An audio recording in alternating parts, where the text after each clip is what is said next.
let us actually get started now with the company AbbVie. And well, the first thing that I gotta say, guys, is when it comes to any pharma company, please take a look at their pipeline, because, well, AbbVie was the manufacturer for the drug Humira, right? If anybody knows those commercials, Humira, yeah, that was from AbbVie. That patent is gone, and unfortunately, since the fact that the generics are out, most people will go for the generics and not the original because it's more expensive. So you definitely have to take a look at the drugs that they have down their pipeline. You got over here drugs like ABBV 154, which is already, I believe, is in phase 3. You got 599, which is on also phase 3. You know, you got a bunch of these, right? You got some of them in phase 1 or whatever. So definitely take a look at their pipeline and see what drugs they have coming up, because that's huge, especially if, again, AbbVie's main one, Humira, already expired, the patent expired, so all of that is going down the drain. All that revenue is gone, essentially. So let's take a look now at their earnings summary, and we can see that they actually missed. EPS normalized actual, $2.46, missed by 3 cents. This is AbbVie, right? Yeah. I mean, you guys just saw that, right? Look at that drop on the intraday. EPS gap actual, 13 cents, missed by $1.29. That's huge. That's absolutely massive right there. Revenue, $12.23 billion, missed by $5 million. Yeah. And I just showed you guys how much they fell, guys. Intraday, 8%, pretty much. Post-market, another 0.05%. That's huge. Now, a lot of people would be pretty salty about that. Me personally, well, I'm curious to see what the discounted free cash flow says. Because yeah, it could be a buy. It could be a buy. It could be a buy right now. It's not gonna be as good as a buy as it was when it was $80, but every investment is the present value of all future cash flows. So let's come now into their earnings report, and I definitely have to make that bigger because there's no, I can't even see that. All right, so we got AbbVie's reports first quarter 2023. Reports first quarter diluted EPS of 13 cents, a decrease of 94.8%. That's massive. Adjusted diluted earnings, $2.46, a decrease by 22%. Delivers first quarter net revenues of $12.22 billion, a decrease of almost 10% on a reported basis and 8.3% on an operational basis. First quarter global net revenues from immunology portfolio, $5.6 billion, a decrease of another 9%. So all of these are decreases. This is actually kind of bad, but again, if it means a drop in their stock price, this actually might be pretty good. 7.8% on an operational basis. Global Humira net revenues right here were $3.54 billion. Global Skyrizi net revenues were 1.36. What was it? Skyrizi. Sure. Net revenues were $1.36 billion. Global Rinvoq net revenues were whatever. I don't know any of these drugs. How do you know these drugs? How do you know these drugs? Too many damn commercials showing up. Well, you know what? I don't watch commercials. That's probably why. And Rinvoq net revenues were $686 million. First quarter global net revenues of, okay, this is just pretty much all the revenues for all the drugs. I'm not going to go over all of them because it's a lot. What I want to go over, guys, it is, I mean, this is pretty much what we just saw up there. I want to take a look at, let's see. I want to take a look at right here, full year 2023 outlook. All right, you guys can read all the drugs for yourselves. It's a lot. And again, this will be linked in the description below if you're watching the separate video. But right here, AbbVie is rising. AbbVie is raising its adjusted diluted EPS guidance for the full year of 2023 from $10.62 to $11.02 to $10.72 to $11.12. So they're actually raising their EPS. They're raising their EPS by around 10 cents, which includes an unfavorable impact of the 8 cents per diluted share related to the acquired IP R&D and milestone expense incurred during the first quarter of 2023. Didn't know that they did that. Okay, so they did acquire something, so we're probably going to see a little, well, yeah, their free cash flow is probably down this quarter, probably. But yeah, it's probably down this quarter. The company's 2023 adjusted diluted EPS guidance excluded any impacts from, oh, here it is. Okay, I see. from the acquired IP R&D and milestones that may be incurred beyond the first quarter of 2023, as both cannot be reliably forecasted. Fair enough. And that's pretty much it. I mean, majority of this is what revenues were brought by each drug. So, I mean, we could take a look at this here. I mean, let's take a look at the immunology one. So we got over here, US, it brought in, actually the net revenues for the US was 9.2 billion. International was 3 billion, total was 12 billion. Comparing this to essentially Q1 of 2022, it was down 11.1% for the, for Q1 2022. It was down 5.2% for the same period, and then the total, it was down 9.7%.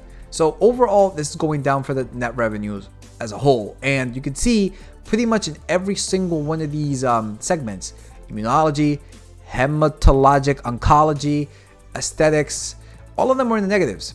Everything's going down except for the neuroscience. This one actually came up a little bit, but yeah, definitely take a look at this for yourselves, guys. It's a lot. It's definitely a lot, but I think now let's go over into the discounted free cash flow. Again, all of these earnings report, guys, will be linked in the description below. All right. So we got the ticker ABBV, market cap of $262.6 billion with a PE of 22.47. This PE was a lot higher. With the current share price of $148.87. Now, we did see the stock already, but take a look at this drop right there. I mean, look at this in the 1 day. Look at that on the 1 day. Look at that just massive drop right there. It went as low as 147, and then it rose up, but then it just came back down. Guys, 52-week range is $168. So it was a lot, from a PE perspective, it was a lot more expensive just a few months ago. And now it's looking a little bit better, but still, I don't know. I just don't know. We need to take a look at the fundamentals.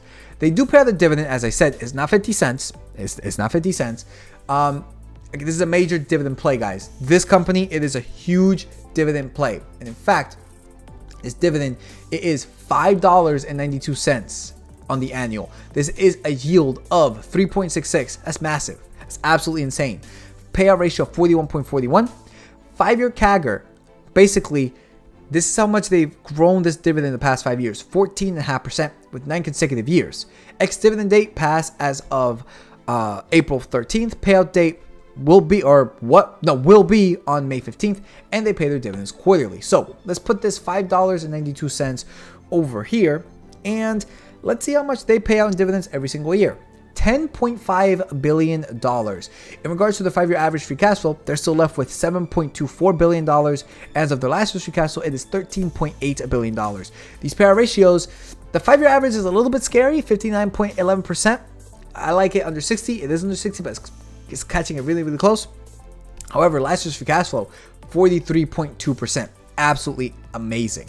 Now, looking at these fundamentals, this is looking, well, you tell me, Mike. We got 5 years ago of $5.7 billion to 1 year ago of $11.8 billion, increase of 108%, with the dip during COVID, believe it or not. Which makes sense, the biotech company dipping during COVID. It does make sense, or it doesn't? To me, it does, just because, like, the sector would have gotten a shock, in a sense, like, you know what, the uncertainty. It's not necessarily that it was like things were bad like you would expect it, but the sector as a whole was spending a lot of money, a lot of R&D to develop vaccines for COVID. So, you know, that's outflow. So they didn't see a return necessarily. So you would expect a return in the preceding years. I would also argue that they do not focus on vaccines. But remember, it's a biotech and trades with the sector. Fair enough. So what would you give this as a grade? I was thinking like 80, just because you do have the outlier, but it is explainable. I agree with you. I fully agree with you. And I would say 80 as well, mainly because even excluding the outlier, it's still a big jump from 4 to 2 years ago. But it's still in the positive direction, so I'm okay with it. Yeah, I would say 80%. Looking now at the free cash flow. This free cash flow, what do you think of it? It's not 10%. We're not giving it 10%. We got 5 years ago of $12.8 billion to 1 year ago of $24.25 billion, increase of 90% with an average of $17.7 billion. We had a small dip from 5 to 4. That's about it. And it wasn't even that much. It was a dip. And also, it's so long ago. It's like it's not presenting the current value. Right, it's not. Grade? I'm going to say 95. I would say 95 as well. I would absolutely say 95 as well. When it comes to the revenue, 5 years ago of 32.7 billion to 1 year ago of 58.1 billion, increase of 77.25%. By the way, this 4 year ago value is actually not a decrease. It looks like it, but it's not. It's 33.7 to 33. Actually, no, sorry. It is, sorry. It's not a decrease. 32.7 to 33.2. Sorry. It's a hair increase, basically. Hair increase, yeah. Great. Again, 95. 95. You're trending in, yep. Yeah, I would say that. Assets minus liabilities. Take a look at this one. Now, we did have negative assets minus liabilities 5 and 4 years ago, but then as of 3 years, ironically enough, during COVID, it went into positive and they maintained the positive. Average total assets, it is $132.76 billion. Average liabilities, it is $121.78 billion. Doing this difference, we get almost $11 billion. I like that it changed. That's the first thing I like. I don't like that you had that negative in the first place. However, it's showing growth. It was an increase also. Negative 8.446 to negative 8.172. I almost want to say 80 just because it turned it around. I was gonna say 70. You don't like seeing the negative, but it's like, to me, it's like it's a strong turnaround. Okay. All right. We could say 80%. We could say 80%. What would you say? Just out of I was curiosity? gonna say 75. Okay, so. It really isn't that far off. Okay, cash flow minus the liabilities. Their cash flow is very nicely increasing. You can see that their lowest point was during COVID, negative $120.7 billion. And ever since COVID, they've been bringing it up pretty consistently. As of 1 year ago, negative $97.3 billion. Still lower than that of the average, but not by much. So what would you give this as a grade? I'm torn at 50 for the sole reason that going into COVID, you were increasing your liabilities. Decreasing. Oh, so increasing your liabilities. Yes, he says. Increasing your liabilities. Yes. So that's where I'm like a little, I know it's further in the past, but I'm like, it gives me a little like light bulb that's like, hey, maybe you need to pay attention to it. It's good that they're heading back in the correct direction, but I want to see a little more progress. I want to get back.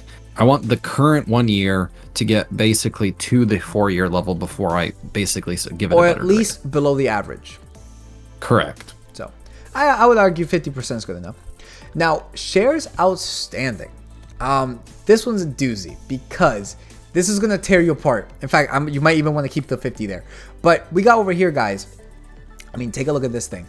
1.48 billion shares to 1.77 billion shares. That is an increase of 19.64% on the 5 year. And from the previous year to the current year is an increase, tiny one, of 0.05%. So, what would you give this as a grade? Majority of this happened during COVID. Boom, right there, 3 years ago. And that's the whole thing about COVID. It's like you were generating income to flood the business and everything. And they issued those shares at relatively low prices because like you would have to probably the COVID drop. Right. I almost want to say like 55, 60. That it not being so bad just because they haven't really, they jumped, but then they didn't go anywhere with Here's the thing though. Also 5 years ago, they increased it from 5 to 4, even before COVID. Okay. You get me? Not by much. Yeah. So the increase, they have been doing increases even before COVID. 50. 50? I would say 45, me personally. 45 then. 45. All right, great. And lastly, cash equivalents, they currently hold $9.2 billion with an average of almost $14 billion. Okay, overall grade. Net income, 80%. Free cash flow, 95%. Revenue, 95%. Asset minus liabilities, 80%. Cash flow minus liabilities, 50%. Shares outstanding at 45%. 79. Yeah, I see it. It's a great company. It really, really is. Main problem is honestly just the amount of liabilities that they've gotten and the shares outstanding. They're diluting you, but at the same time, it's like it was COVID, but they have been diluting you anyways. I mean, you can pretty much just say that they consistently dilute you year over year at 0.05%. So if you multiply 0.05 times 5, that is essentially what you're going to get for the 5 year average, right? So yeah, excluding the outlier year. Now, is this the price that we pay for this company? Well, using this kind of free cash flow, not inputting anything, we could see a target share price of $120.43, not adjusting for debt. And then adjusting for debt, $94.34. Okay, so what do we do for the growth, Mike? We got the revenue here, negative two. And on top of that, remember, their earnings report went down as well from 13.5 to 12.25. Because remember, they are losing revenue when it comes to their Humira, getting out of patent and all that stuff. So, yep. So let's see. Sector was -2, or forward was assumption -2. Let's say -4 for the low, -2 for the median, and 0. And 0. Okay, so no positives. You don't have to believe that they're going to have positive. You do have that until they show something to take their place of the Humira. I would basically be saying revenue is going to be stagnant. Well, I mean, okay. Well, I mean, here's the revenue in the past 5 years. But then again, you can see, but here you go. You have this right here as kind of reference as to it being stagnant, right? So, yep. All right, and the shares outstanding, share buyback. So what was it over the course of the 5 year? Well, the course of it is like 19%, 20% issuing, but that mainly happened because of one jump. Consistently, they have been giving it at around 0.05% every year. So let's say 5%, 2%, and 0% issuing. So -5, -2, and then 0. 0. Yep. All right. And well, guys, so 0 and 0, we're literally not doing anything. Yeah, pretty much. Okay, we're literally not doing anything. Well, guys, with these assumptions, we get $99.05 to $120.43, and adjusting for debt, $74.22 to $94.34. With a margin of safety of 5, 10, 15, is $63.09 to $89.62. The reason why I hate this company, and I don't mean that in a bad way, I hate this company in the sense of like I hate myself for it, is because if we take a look at this graph, looking at this on the 5 year, look at this prior to 2020. In fact, at around like 2019, 2020, look at what the price was. $80, 87, 85, 90, 100, 100. And then they remained at around like roughly at 100 for a couple, 110. I was seeing this thing right here. Look at this. This was the COVID drop right here from $67. So from March 20th, roughly, all the way up to, I would say, October 29th the same year, you had an opportunity to buy a crap load of shares on this company at $80, which again falls under pretty much all of these, except for, of course, this lowest assumption. Yeah, the opportunity to buy this company, unfortunately, passed already.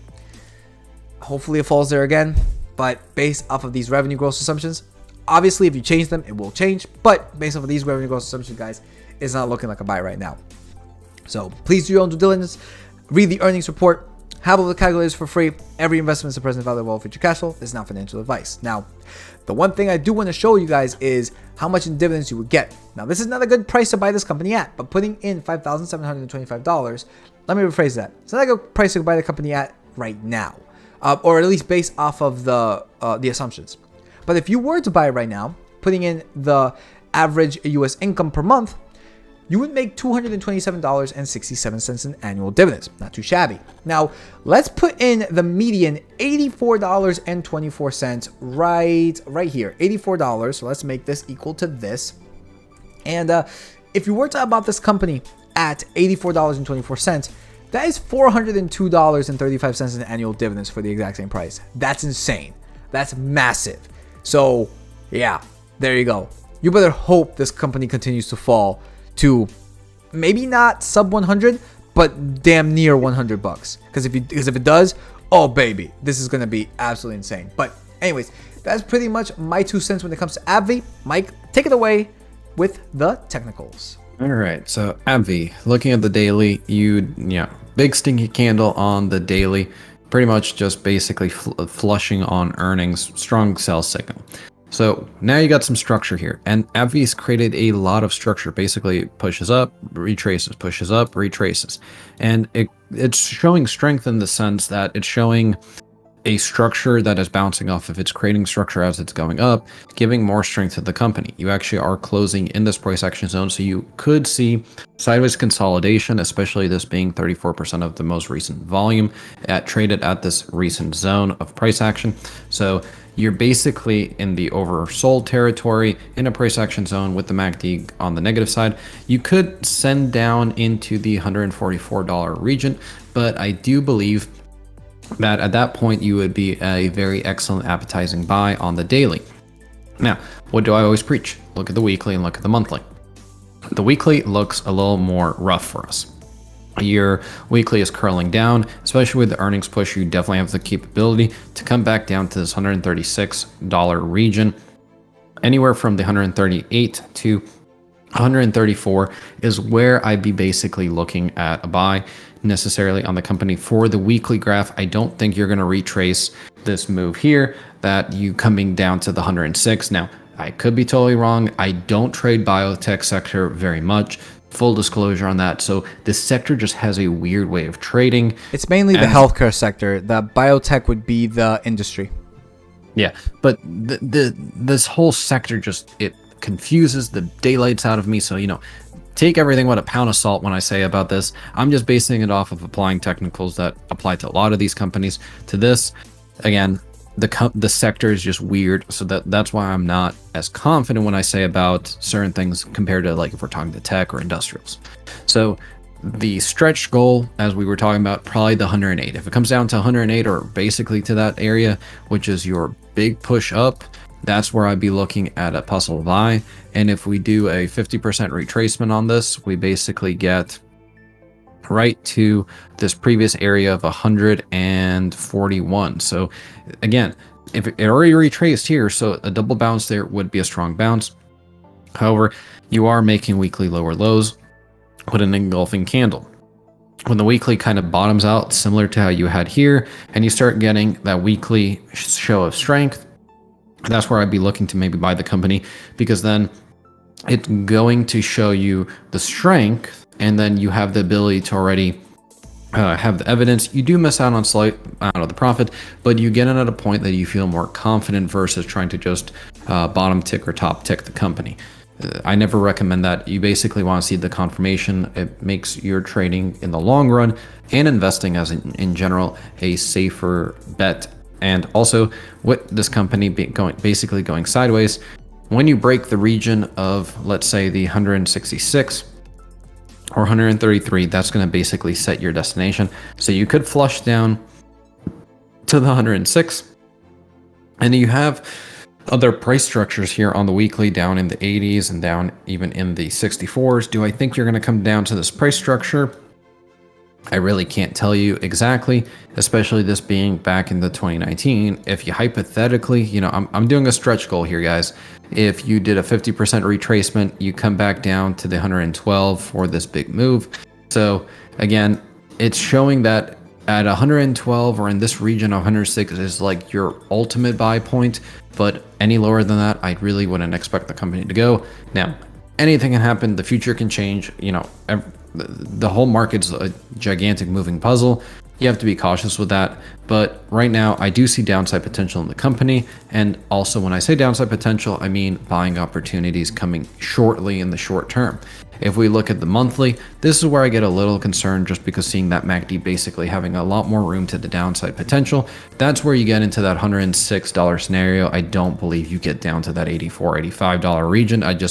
I'm struggling to see that scenario play itself out. On the daily, in the short term, you probably could find support here, but it could establish a downward trend. And once that trend is established, then it's going to take a little bit to break, because you're going to make continuous lower lows. So like I said, on the weekly, when you make that higher weekly high or close above the previous week's high or stop making weekly lower lows, that is when I'd be looking to buy the company and possibly dollar cost average in. Otherwise, I basically wait and sit on my hands until the company shows me that bottoming or evidence of possibly bottoming as a whole. So that's all I got. All right. So pretty much following what the discounted free cash flow just said. All right, guys, and that pretty much does it for the company AbbVie. Hopefully everybody liked, of course.